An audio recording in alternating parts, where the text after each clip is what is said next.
This is the IELTS listening test. You will hear a number of different recordings and you will have to answer questions on what you hear. There will be time for you to read the instructions and questions, and you will have a chance to check your work. All the recordings will be played once only. The test is in 4 parts. At the end of the test, you will be given 10 minutes to transfer your answers to the answer sheet. Now turn to Part 1.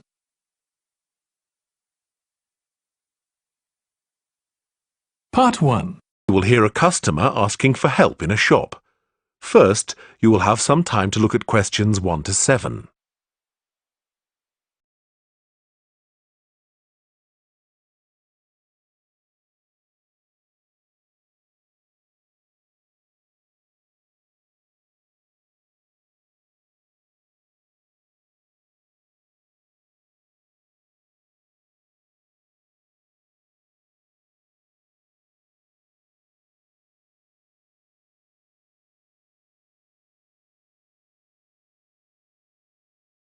Excuse me, where are the dresses?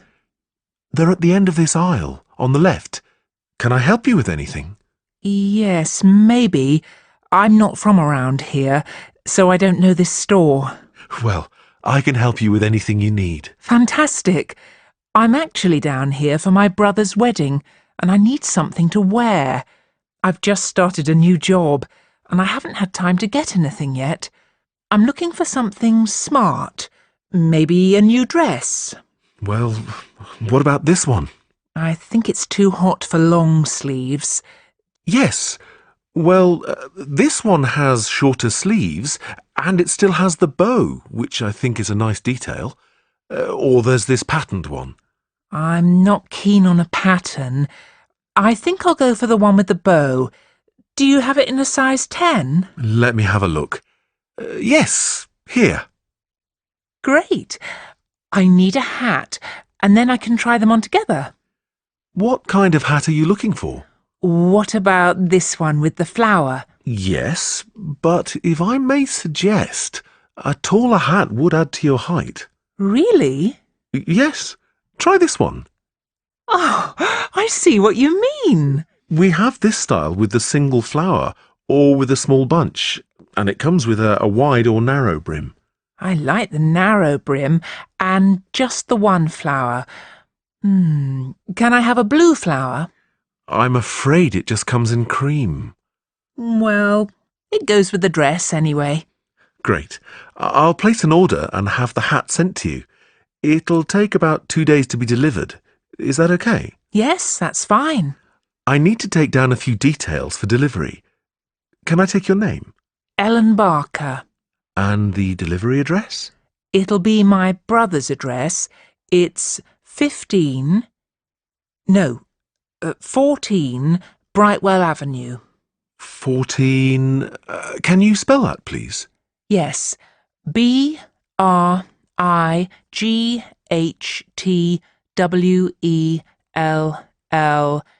Avenue, Staybridge, Kent, DA4 7DF. And can I take a contact number? Yes, my mobile is 03221 777 03221 775. No, it's a 4 at the end. Oh, sorry, I've got it now. We can deliver on May the 12th. We can't specify an exact time, just morning or afternoon. Any time in the early morning is fine. And how would you like to pay? Visa. Great. That comes to £32.25. OK, thanks. Before you hear the rest of the conversation, you have some time to look at questions 8 to 10.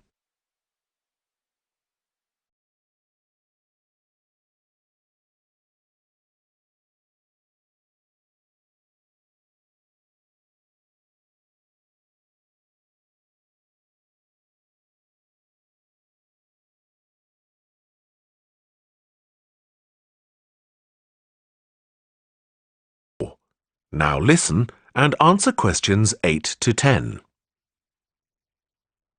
I'm just going to try this dress on and then look for shoes. Where are the changing rooms? They're to the left of the store, right next to customer services.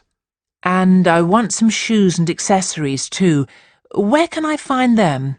The accessories are in the women's wear department. The shoe department is right at the front of the store, between menswear and home furnishings. Oh, no, sorry. We've just moved the shoe department for the summer season. It's now very near the changing rooms, actually, straight in front of them. Thanks so much for your help. And where can I pay for the other things? The cash desk is at the front of the store, by the menswear. Thanks. That is the end of Part 1. You now have 1 minute to check your answers to Part 1.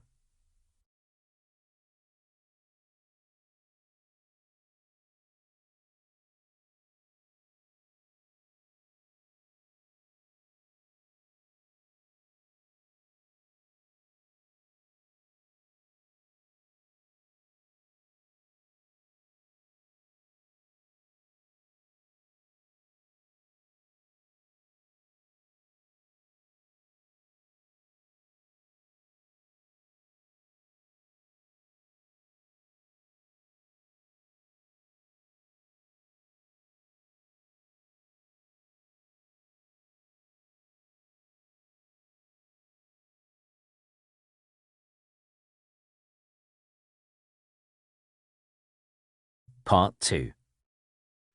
You will hear a talk by a tour guide. First, you will have some time to look at questions 11 to 17.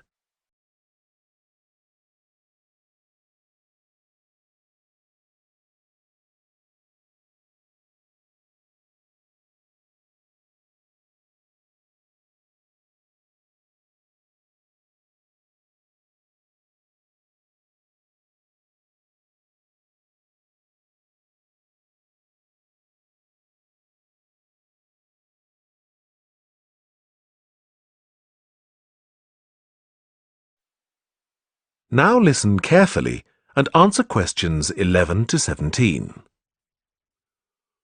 Welcome to San Fernando City Tours. I'm Mark, your tour guide.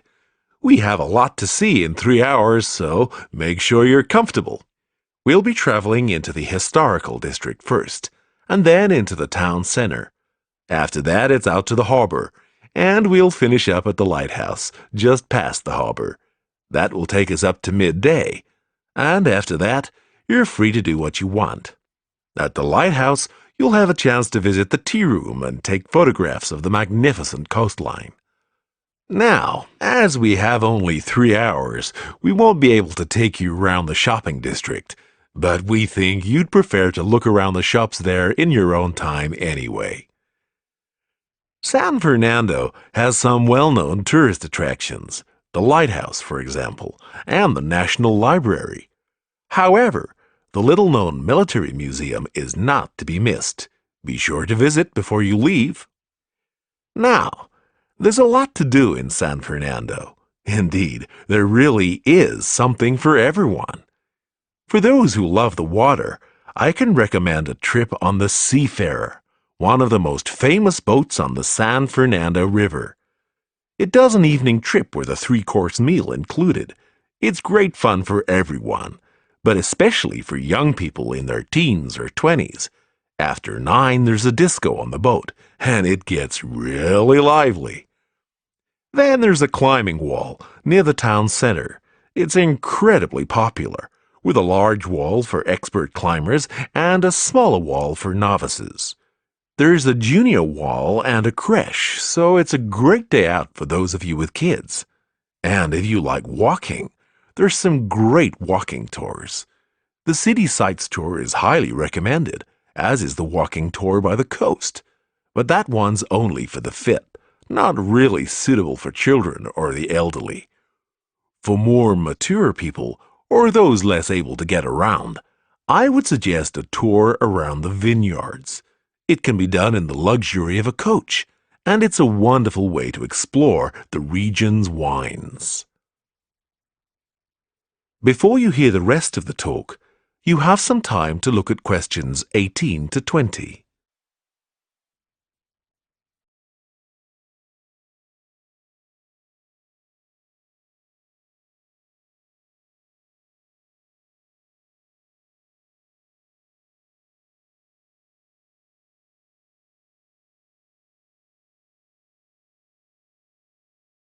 Now listen and answer questions 18 to 20. Naturally, there's a charge for all these attractions, but you can get 15% off if you have an Explorer Pass. If you don't have a pass but would like one, the driver here has application forms. Just ask him for one and fill it out while on the tour. Then you hand it into the tour office. Normally, it costs $10, but this year it's just $7. When you hand it in, you'll get your picture taken for the card on the spot, and then your card is ready to use. Remember to show it whenever you pay for anything. The discounts apply not just to tourist attractions, but some bars and restaurants. Basically, everywhere you see a red Explorer symbol.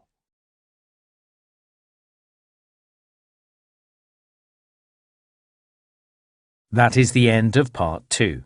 You now have half a minute to check your answers to Part 2.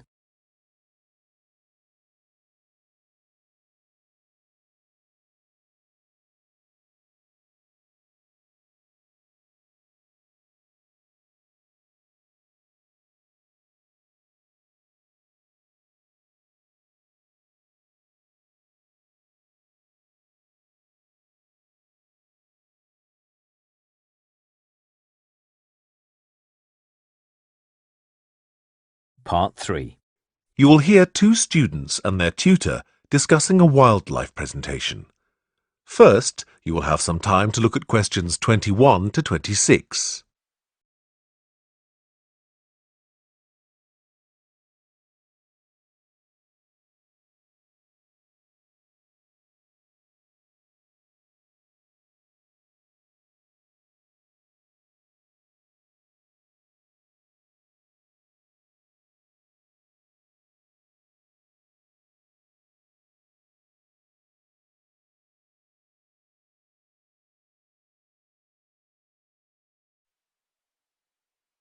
Now listen carefully and answer questions 21 to 26.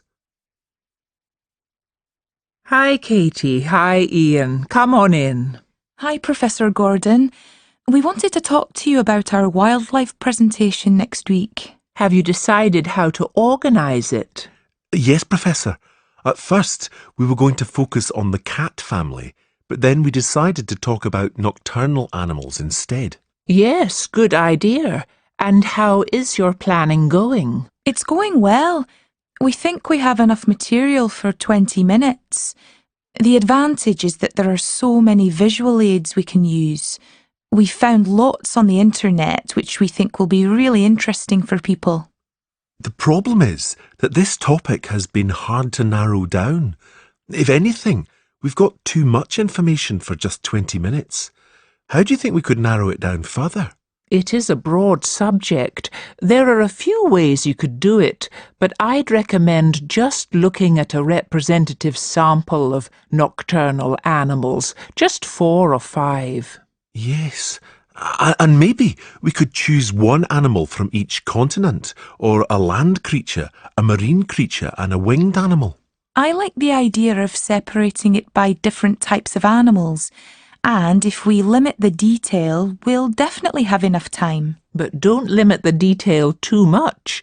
Also, think how you're going to interest the audience. Well, we're going to have a picture for each animal so we can talk through the picture.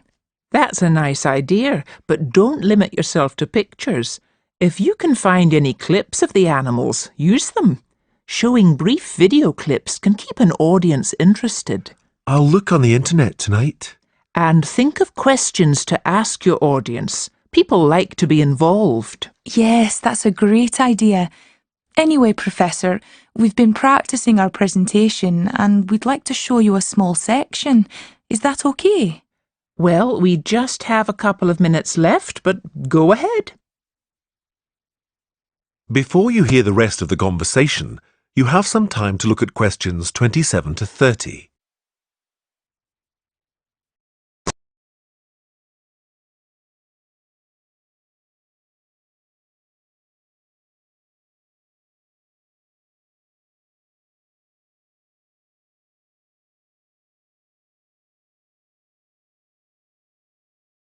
(38). Now listen and answer questions 27 to 30. Well, we were thinking of presenting each animal with a picture and describing their physical characteristics. OK, but not in too much detail. That's just background information. We'll start with the jaguar. I'll introduce it by saying that the jaguar is a nocturnal animal and the only species of the genus Panthera to be found in the Americas. Like any cat, it has whiskers and it can move quickly. Its spine has great movement, meaning a jaguar can take long strides, sometimes up to 5.5 meters. This can make it a deadly predator, as you can imagine. Moving on to the fur, its fur is quite distinct. The markings are like black donut-shaped spots on its otherwise yellow fur. People often confuse them with a leopard for this reason. Now, the tail is interesting.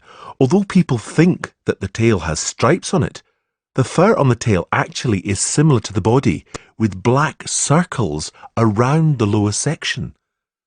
The jaguar is generally a creature to be feared. Oh yes, I should have mentioned this earlier. Sorry, like most cats, it has sharp, retractable claws. Yes, that's fine, but be careful. The jaguar is usually thought of as nocturnal, but strictly speaking, it's crepuscular. In other words, most active between dusk and dawn. But as long as you mention this, you can put it under the umbrella of nocturnal. Is that all? Yes, I think so. Thanks, Professor. Listening, Part 4. You will hear a lecture on time. First, you will have some time to look at questions 31 to 40.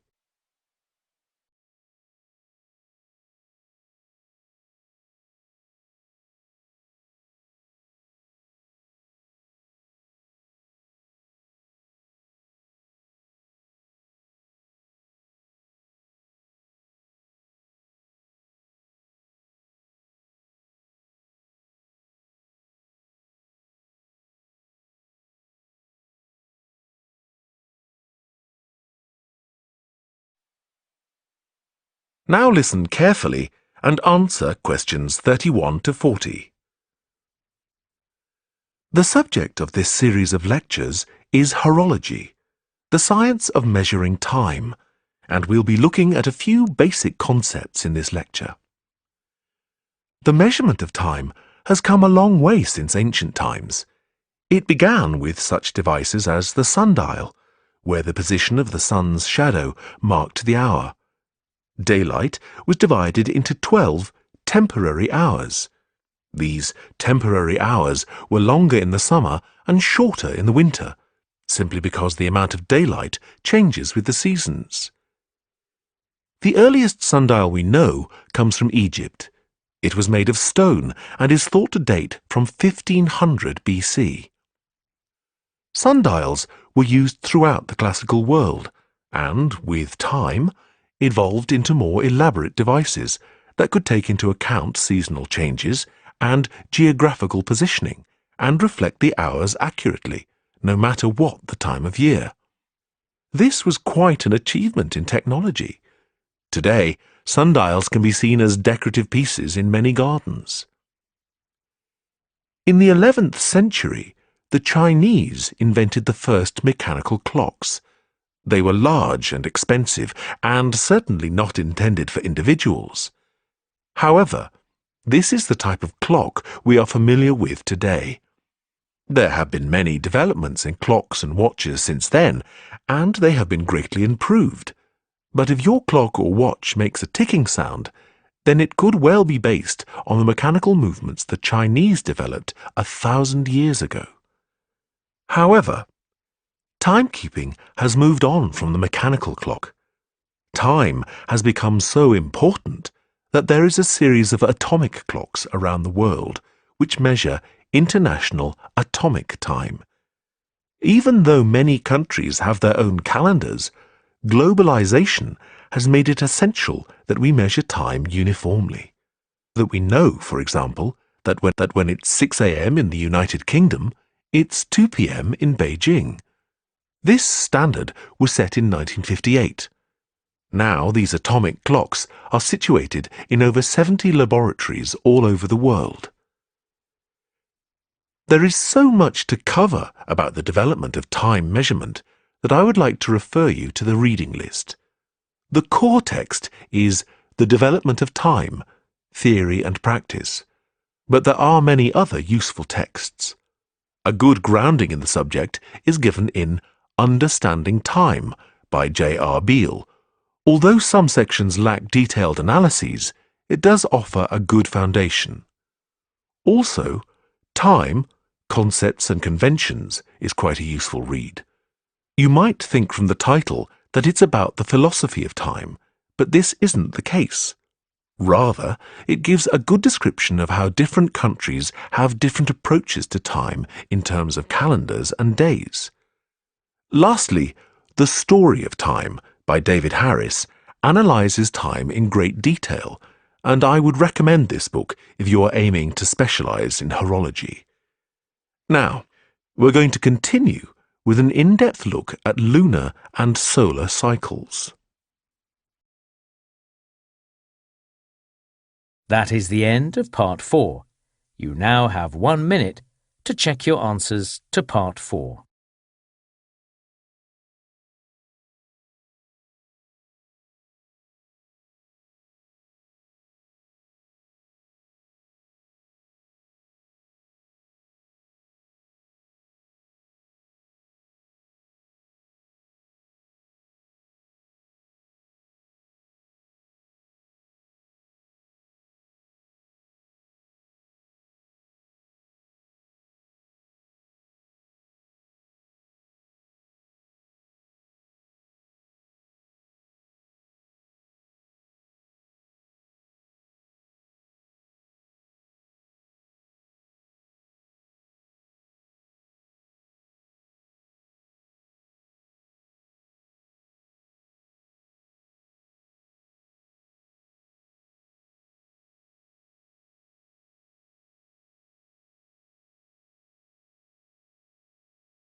That is the end of the listening test.